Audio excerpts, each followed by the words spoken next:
Magandang araw po. Narito na po ang magiging lagay ng panahon ngayong araw ng Sabado, June 1, 2024.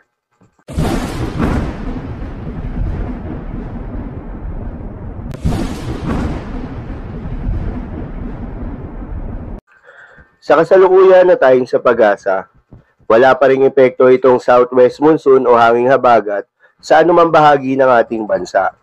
Sa ngayon, easterlies o yung mainit na hangin galing sa karagatang Pasipiko ang siyang nakakaapekto sa ating bansa, particular na sa may Southern Luzon, Visayas at Mindanao.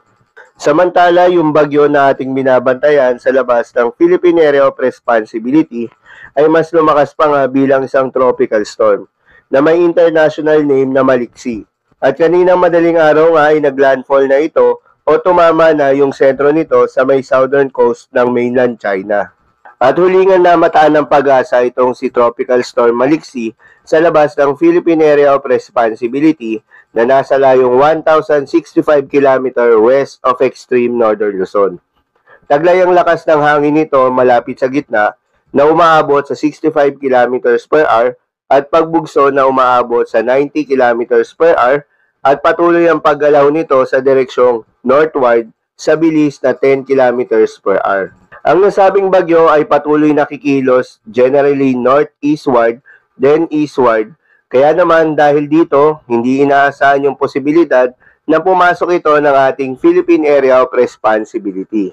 At dahil unang araw nga ngayon ng Hunyo, ang pag-asa ay naglabas na ng datos para sa mga posibleng track ng mga bagyong papasok o mabobuo sa loob ng ating Philippine Area of Responsibility.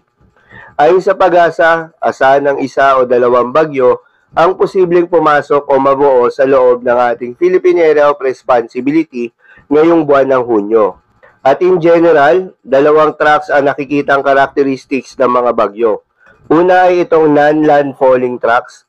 Ito yung mga bagyo na usually pumapasok ng Philippine Area of Responsibility bahagyang lumalapit sa ating kalupaan bago mag-recurve papalayo ng ating bansa.